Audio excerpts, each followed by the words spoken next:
Sound take 7 action. मोहब्बत की दुकान, उस मोहब्बत की दुकान में अगर खुद राहुल गांधी प्रधानमंत्री के लिए, चुने हुए प्रधानमंत्री के लिए कहते हैं कि युवा डंडे मारेंगे, अगर खुद उनके लिए बाकायदा स्लोगन कांग्रेस पार्टी बनाती है, जिसको हर मंच से राहुल जी भी बोलते हैं चौकीदार चोर है, तो फिर ऐसे में अगर शीशे के घर में रह रहे हैं तो पत्थर कैसे उछालिएगा? अभी बदत है भाई, अभी बदत है, अभी किया ना, अभी बदत है। आपको, आपके दर्शकों को नमस्कार। ऐसा है ना अंजना जी की 3.25 मिनट मैंने ये बातें सुनी और मुझे आशा है कि मुझे भी 3.25 मिनट अनइंटरप्टेड मिलेंगे। मैं अगले 1 घंटे अपनी दलीलें दूंगी, ये बीजेपी की ओर से आज भेजे गए ये अपनी दलील देंगे, लेकिन मैं हर दलील के पहले ना एक बात आपसे कहना चाहती हूँ। राजनीति में शिष्टाचार जो है ना वो विलुप्त करती जा रही है भारतीय जनता पार्टी। मेरे हाथ में एक ये चिट्ठी है, आपका डिबेट इस पर है ना, पहले इस पर मैं चर्चा करूंगी, फिर आपके डायरेक्ट सवाल का भी जवाब दूंगी। मेरे हाथ में ये चिट्ठी है, इस चिट्ठी को मल्लिकार्जुन खड़गे जी ने, जो कांग्रेस पार्टी के अध्यक्ष है, नेता प्रतिपक्ष है राज्यसभा में, उन्होंने प्रधानमंत्री को लिखा था। राहुल जी की जान को जो धमकियां दी जा रही उसका उन्होंने उल्लेख किया था। चिट्ठी की शुरुआत आदरणीय प्रधानमंत्री आपको जन्मदिन की बधाई देकर किया गया। इस चिट्ठी का जवाब नरेंद्र मोदी जी की ओर से नहीं आया, इस चिट्ठी का जवाब जेपी नड्डा, जगत प्रकाश नड्डा जी, जो भारतीय जनता पार्टी के अध्यक्ष हैं, उन्होंने लिखा। तो चलिए शुरू करते हैं। और राजनीतिक शिष्टाचार हर तरह से उसकी हत्या करते हुए, इसमें ना सम्मानीय, ना आदरणीय, ना आपका कोई शब्द नहीं लिखे गए। आप जिस पार्टी को लिख रहे हैं वो 139 साल पुरानी पार्टी है। जिस व्यक्ति को लिख रहे हैं आपसे उम्र में ही नहीं, आपसे एक्सपीरियंस में भी तमाम गुना ज्यादा है। 60 साल तो उनका निर्वाचित सदस्य रहने का अनुभव है। इस तरह से उनको आप चिट्ठी लिख रहे हैं। यहाँ पे भाषा की मर्यादा की बात हो रही है। अंजना जी, ये चिट्ठी तो आपने भी पढ़ी होगी शो करने के लिए। ये चिट्ठी और खड़गे जी की चिट्ठी को अगल बगल लिखकर देख लीजिए। इस चिट्ठी की इतनी सड़क छाप भाषा, मैं हतप्रभ हूं कि नड्डा जी ने इस चिट्ठी को साइन कैसे किया। क्या इमोशनल डैम इट, ये उनकी भाषा है? क्या उनके लिए किसी ने लिखा है? मतलब इस चिट्ठी की जो भाषा है, मैं सोच नहीं सकती हूं कि एक पार्टी का अध्यक्ष, हम लोगों में आपस में कभी कभी गर्मा गर्मी हो जाती है, हम लोग कुछ बातें कर देते हैं, लेकिन एक पार्टी का अध्यक्ष 3 पन्ने में इस तरह की भाषा का प्रयोग कर रहा है। उनका शुरुआत चिट्ठी की और अंत तक वो उसी भाषा का प्रयोग कर रहे हैं। तो मैं क्यों ना मानूं कि यही संस्कृति है। और इतनी गरीब सोच राजनीतिक रूप से, इतने छोटे मन से, इतने कृपण मन से राजनीति आप लोग कर रहे हैं। ये वॉट अबाउटरी करिएगा। मैं आपके सवाल का जवाब देने से पहले एक चीज का उल्लेख यहां पर पूरी तरह से करना चाहती हूं। मोदी जी कोई दूध पीते बच्चे तो है नहीं। मोदी जी इस देश के प्रधानमंत्री हैं। कोई सेरेलैक दूध पीते बच्चे छुई मुई तो है नहीं। चिट्ठी उनको लिखी जाती है, जवाब नड्डा जी देते हैं। मुजरा और मंगल सूत्र की बातें करते हैं मोदी जी, जवाब नड्डा जी से मांगा जाता है। क्यों? मोदी जी जवाब नहीं दे सकते थे चिट्ठी का। मैं फिर से यहां पर एक सवाल का उल्लेख करना चाहती हूं, जो मैं 2-3 दिन से कर रही हूं, और यह जरूरी है उल्लेख करना। आपकी सारी बातों का मैं जवाब दूंगी। आपने जो यहां पे सारी बातें बोली उन सबका मैं जवाब दूंगी, क्योंकि भाषा की मर्यादा तो देखिए, जब प्रधानमंत्री किसी को विधवा, किसी ब्याहता को 50 करोड़ की गर्लफ्रेंड कहता है तो वही भंग हो गई। तो आप मुझसे भाषा की मर्यादा पे प्लीज बात मत करिए। लेकिन यहां पर इस देश के लोकतंत्र में 5 बार चुने हुए सांसद इस देश के नेता प्रतिपक्ष के खिलाफ दिल्ली की सड़कों में, दिल्ली पुलिस के सामने जो अमित शाह को रिपोर्ट करती है, आपका लीडर तरविंदर सिंह मारवा कहता है, राहुल गांधी तेरा वो हश्र होगा जो तेरी दादी का हुआ था। क्या हश्र हुआ था राहुल गांधी की दादी का? राहुल गांधी की दादी इस देश की प्रधानमंत्री इंदिरा गांधी को 32 गोलियों से छल्ली कर दिया गया, क्योंकि उन्होंने आतंकवाद के सामने घुटने नहीं टेके। तुम्हें शर्म है? कुछ शर्म आया है? क्योंकि उन्होंने खालिस्तानियों की नहीं सुनी, क्योंकि उन्होंने इस देश को एकजुट और अखंड रखने के लिए अपने प्राणों की आहुति दी। आप उस राहुल गांधी को आतंकी बुलाएंगे जिनके पिता के इस कदर चिथड़े उड़ गए थे अंजना जी, कि जब अंत्येष्टि करने राहुल गांधी पहुंचे तो उनको उनके शरीर को बिखरे हुए शरीर को एकजुट करना पड़ा। उसको आप आतंकी बुलाएंगे? आप उस राहुल गांधी को आतंकी बुलाएंगे जो इस देश के किलोमीटर, 4,500 किलोमीटर पैदल लाभ देता है इस देश को एकजुट रखने के लिए? आप उस राहुल गांधी को आतंकी बुलाएंगे जिसका परदादा इस देश की आजादी के लिए 9.5 साल जेल में रहा? कुछ भी कहिएगा आप लोग। और अब मैं आपकी उस बात का जवाब देती हूं। नरेंद्र मोदी जी मंच से क्या क्या कहते हैं इसका उल्लेख मुझसे मत कराइए, अच्छा नहीं रहेगा। महिलाओं का सर झुक जाएगा। जिस तरह की कैट कॉलिंग तक नरेंद्र मोदी जी ने की है बंगाल जाकर, या जिस तरह एक वैधव्य झेलती हुई नेत्री को कांग्रेस की विधवा कहा, राजीव जी के शहीद राजीव जी की पत्नी को, या जिस तरह से एक ब्याहता को 50 करोड़ की गर्लफ्रेंड कह दिया, या इस तरह से एक समुदाय को बोल दिया ये ज्यादा बच्चे पैदा करते हैं, ये घुसपैठियां हैं, ये आपका मंगलसूत्र छीन लेंगे। तुम चुल्लू भर पानी में जाके डूब के मर जाओ।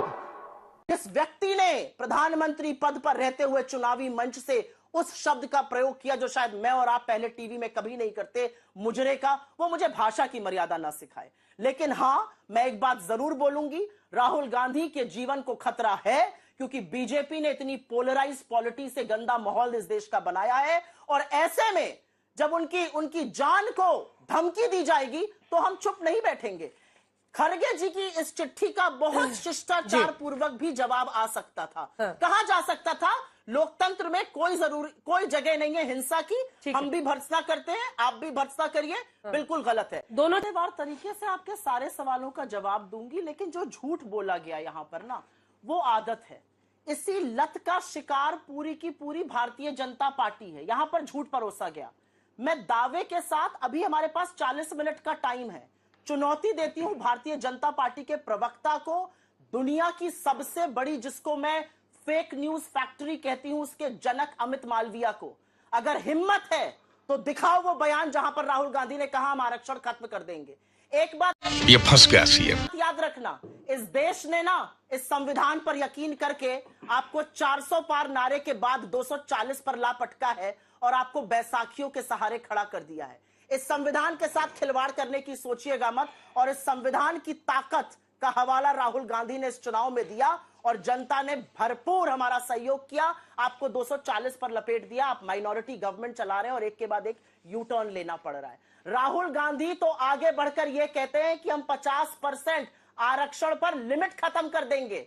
उनके बयानों को कब तक काट छाट करके अपनी दुकान चलाएंगे ये सज्जन या दुर्जन, जो भी इनको कहा जाए, जो यहां पर बैठे हैं। इन सज्जन के कुछ झूठ मैं बयां कर देती हूं, क्योंकि दुनिया को जानना जरूरी है कि कितनी झूठ और फेक न्यूज की फैक्ट्री ये चलाकर यहां पर आए हैं आज आपके पास। इन्होंने भारत जोड़ो यात्रा के दौरान राहुल गांधी के खिलाफ झूठ बोला कि राहुल गांधी उल्टी आरती कर रहे हैं। ये असल में बंकिंग करते थे स्कूल में, इनको पता ही नहीं है आरती अगर ऐसे की जाती है तो वो टीवी पर उल्टी दिखती है। पकड़ लिए गए, ट्विटर ने इनको टैग किया। इन्होंने बोला जितेंद्र सिंह अलवर के जूते बांध रहे थे राहुल गांधी, वो उनके जूते बांध रहे थे, फिर पकड़ लिए गए, फिर इनका झूठ सामने आ गया। इन्होंने तो इस देश के प्रथम प्रधानमंत्री नेहरू की अपनी भतीजी और अपनी बहनों के साथ की फोटो तक को दुष्कर्म बनकर चलाया है। ये तो वो व्यक्ति सामने बैठा है, ये वो व्यक्ति सामने बैठा है कि जब पग पहने हुए सिख किसानों और हमारे हरियाणा के किसानों पर लाठियां बरसा रही थी आपकी सरकार, तो आपने कहा नहीं नहीं लाठियां नहीं बरसाई जा रही हैं, आपका झूठ आपके प्लेटफॉर्म्स ने पकड़ लिया था। आप तो वो व्यक्ति, अब मैं जानना नहीं चाहती हूं, कहना नहीं चाहती हूं, अब पौन और उसकी बातें कर ली जाए तो आपकी क्या असलियत सामने आ जाएगी, मुझे लगता है वो मैं आपको बेइज्जत नहीं करूंगी। लेकिन जो भी देखना चाहे वो देख सकता है कि इनकी क्या असलियत रही है। पॉर्न सेक्स टाइप करिएगा इनके साथ, मैं इन सब चीजों पे नहीं पढ़ना चाहती हूँ। व्यक्तिगत इनसे तो कोई हमारी लड़ाई है नहीं, जो झूठ ये परोसते उससे लड़ाई है, इसलिए उसका पर्दाफाश करना जरूरी है।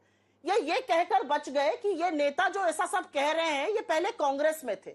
सुब्रमण्यम स्वामी को सांसद तो आप ही ने बनाया था ना, भारतीय जनता पार्टी ने। अभी उनका एक इंटरव्यू आया है, अटल जी से लेकर मोदी जी तक जो कह रहे हैं, मैंने सख्त हिदायत सबको दी, कोई नहीं उसको छुएगा, कोई नहीं चलाएगा, क्योंकि हम ऐसी गंदी राजनीति में यकीन नहीं करते। आप ही के थे, क्या जानते हैं आपके बारे में ऐसा जो ऐसी ऐसी बातें कह रहे हैं, चरित्र पर सवाल उठा रहे हैं, आपके नेताओं के चरित्र पर, महिलाओं को लेकर। मैं उसका बिल्कुल खंडन करती हूं, नहीं करना चाहिए। ये आप ही के नेता थे, आप ही के सांसद थे। यहां पर राहुल गांधी जी को एक शब्द कहा गया, नादान बालक।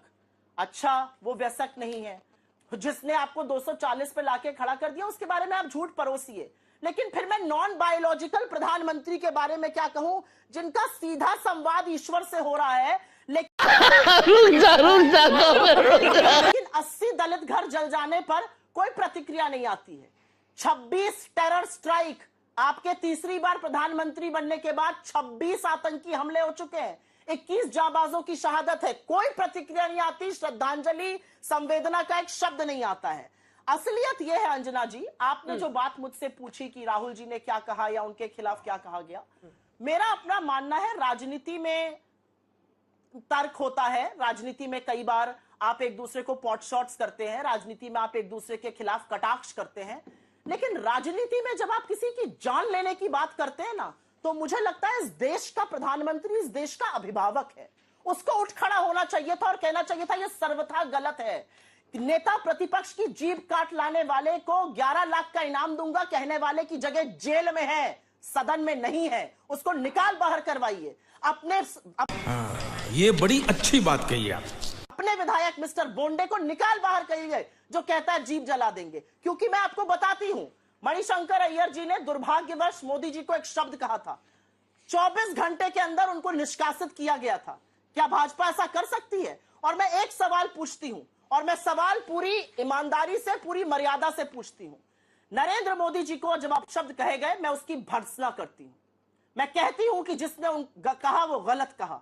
क्या आप उसी आत्मबल और साहस के साथ यह कह सकते हैं कि रविंद्र सिंह बिट्टू, मिस्टर मारवा, मिस्टर बोंडे, गायकवाड़, रघुराज सब गलत कह रहे हैं? उनको ऐसी बातें नहीं कहनी चाहिए। आपकी पार्टी उसका समर्थन नहीं करती है, आप उसका विरोध करते हैं, आप उनको सजा देंगे, आप उनको पनिश करेंगे।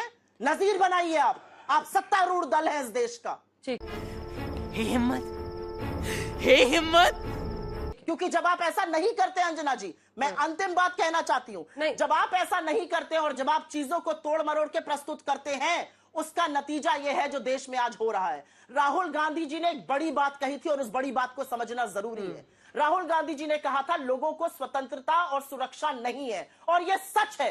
क्या इस देश में आर्यन मिश्रा एक लड़के का गाड़ी से दौड़ाकर हत्या इसलिए नहीं की गई क्योंकि कुछ लोगों को यह शक था कि वो मुसलमान है? यही हरियाणा फरीदाबाद में। इसका जवाब एक के बाद एक सबका जवाब दूंगी। इमरान मसूद जी ने जब ये कहा, मैं इसकी भर्त्सना करती हूं, गलत कहा उन्होंने, और यही कारण था कि लोगों ने उन्हें इस लोकतंत्र में सजा दी उसकी।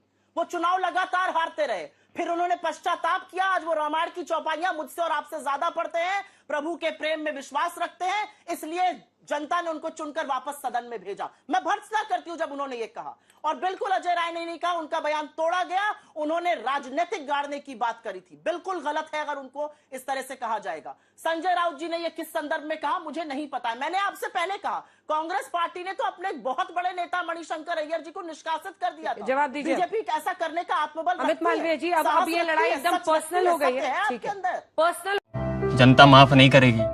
बिल्कुल, और अभी मैं क्लियर करूंगी 2 मिनट में। 6-7 मिनट मैंने कुछ सुना। इंदिरा गांधी का नाम ना बीजेपी को नहीं लेना चाहिए, इसलिए नहीं लेना चाहिए क्योंकि इंदिरा गांधी ने लाख विरोध के बावजूद अमेरिका को ठेंगा दिखाकर पाकिस्तान के 2 टुकड़े करके बांग्लादेश को जन्म दिया था। वो इंदिरा गांधी हैं। आपकी तरह चीन का नाम सुनने पर आंख मूंद कर मुंह में दही नहीं जमा लेती थी। इंदिरा गांधी ने पाकिस्तान के 2 टुकड़े किए थे और उनको दुर्गा की उपाधि उनके घुर विरोधियों ने भी दी थी। यह असलियत है।